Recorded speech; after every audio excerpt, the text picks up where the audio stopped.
ఈ శ్రావణ మాసంలో శ్రావణ సోమవారాలు, శనివారాలు, మంగళవారాలు, శుక్రవారాలు అన్నీ కూడా ఎంతో ముఖ్యంగా జరుపుకుంటూ ఉంటాం కదా. అవును. మరి సోమవారం రోజు శివుడి పూజా విధానం ఏ విధంగా జరుపుకోవాలి అని అంటారు? తప్పకుండా అమ్మ, తెలుసుకోవాలి కూడా అందరూ.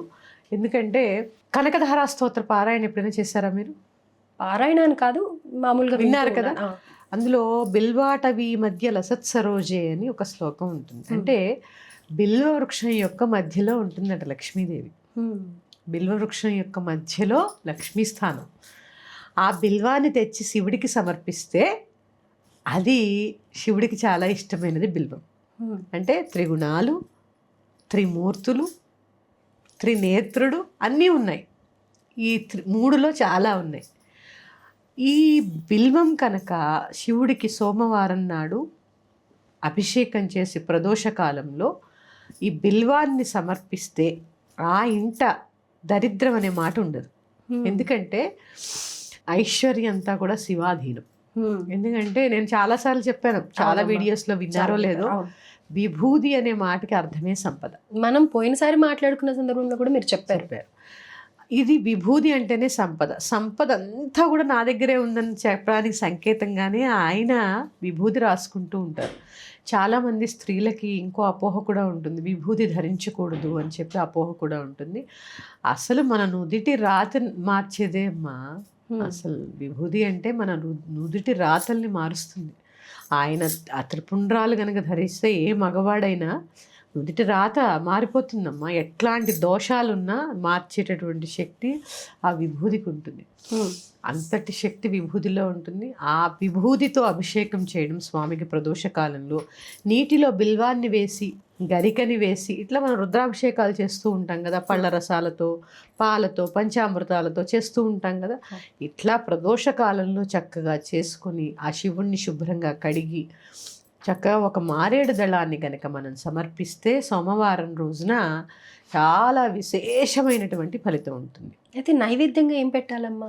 మన ఇష్టం నాన్న, పండో ఫలమో, నివేదన అది ఇది అని ఏం లేదు.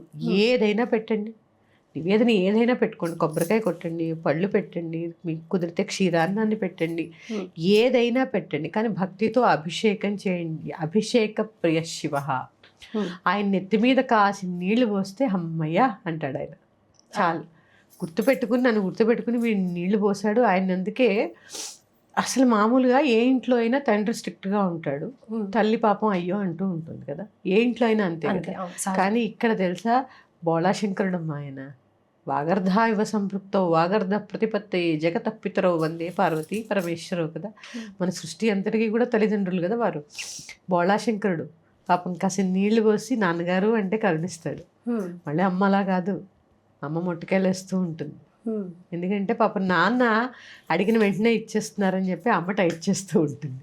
అందుకని ఆ తండ్రి, ఆ జగత్పిత బోళాశంకరుడమ్మ, కష్టంలో ఉన్నామని మనస్ఫూర్తిగా వెళ్ళి ఆయనకి కాసిన నీళ్లు పోసి మన ఆర్తిని చెప్పుకుంటే చాలు, వెంటనే తీరుస్తాడు. శివుడు, శివ అనే శబ్దానికి అర్థమే ఎల్లవేళలా మంగళములను ప్రసాదించేవాడు, మంగళస్వరూపుడు, మంగళమే తానై ఉన్నవాడే శివుడు. అలాంటి శివుణ్ణి ఈ శ్రావణ సోమవారాల్లో అర్చించడం ద్వారా విశేషమైనటువంటి ఫలితం ఉంటుంది. ఒక 10-15 ఏళ్ల క్రితం వరకు కూడా అంటే యూట్యూబ్లో ఎంత మీలాంటి వాళ్ళు చెప్పకముందంతా శుక్రవారాలకే ఎక్కువ ప్రాధాన్యత ఉండేది. కానీ ఇప్పుడు సోమవారాలు, శ్రావణ శనివారాలు, మంగళవారాలు ఇలా జరుపుకుంటూ ఉంటారు కదమ్మా. మరి అలాంటి సందర్భంలో ఎక్కువగా నాన్ వెజ్ తినొద్దని కానీ, లేకపోతే ఉల్లిపాయ వెల్లుల్లిపాయ తినొద్దని ఈ మాసం అంతా కూడా ఇలా దీక్షగా అంటూ ఉంటారు. మరి అలా చేయాలి అంటారా, లేకపోతే ఆ ఒక్కరోజు పాటిస్తే సరిపోతుంది అంటారు? అమ్మ, నియమాన్ని బట్టి చక్కగా చేస్తే చాలా ఉపయోగం ఉంటుంది. ఎందుకంటే ఇదంతా చాతుర్మాస సమయం. ఆషాఢ మాసం పౌర్ణమి నుంచి కార్తీక మాస పౌర్ణమి వరకు చాతుర్మాస సమయం కాబట్టి నియమనిష్టలుగా దీక్షగా చేస్తే చాలా చక్కటి ఫలితాలు ఉంటాయి.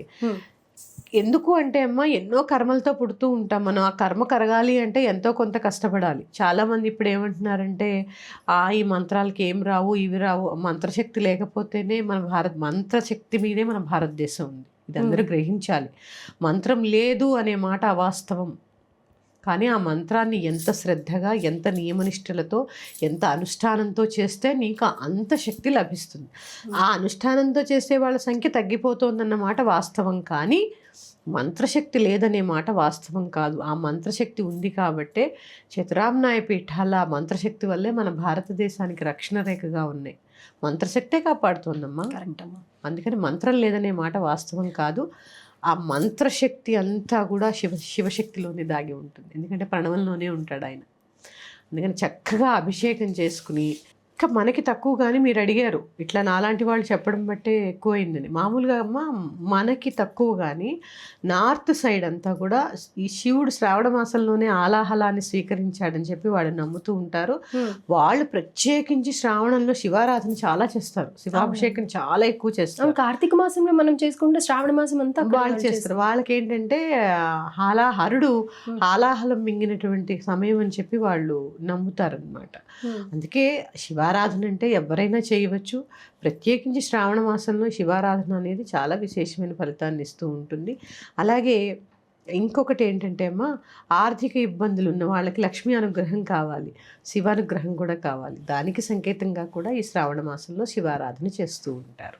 మీరు ఎన్నోసార్లు చెప్తూ ఉంటారు, అటు అమ్మవారిని సేవించినా అటు అయ్యవారిని సేవించినా కానీ ఇద్దరు ఒకరి మీద ఒకరు ప్రేమ భావంతో ఉంటారు కాబట్టి ఇద్దరు ప్రసన్నులు అవుతూ ఉంటారు అని చెప్తారు. కాబట్టి ఇది ఒక అద్భుతమైన మాసంగా భావించవచ్చు ఇద్దరిని ఒకటేసారి ఆరాధించడానికి. ఆవిడ సోముడి యొక్క చెల్లెలు. మరి అన్నగారు వరం ఆయన దగ్గరే ఉంది, చెల్లెలు మనకు అనుగ్రహించి ఇవ్వాలి. ఇక్కడ ఇందులో ఇంకొక ఇటుకుంది తెలుసా అమ్మ, ఈ శ్రావణ మాసంలో మనం అర్చిస్తున్న దేవతలు మహాలక్ష్మి, శివుడు, విష్ణుమూర్తి. ఐశ్వర్యం అంతా ఆయన దగ్గర ఉంది. ఆయన ఏం చేస్తారు, చెల్లెలకి ఇచ్చాడు ఇమ్మని, ఆవిడ మనకి ఇస్తూ ఉంటుంది.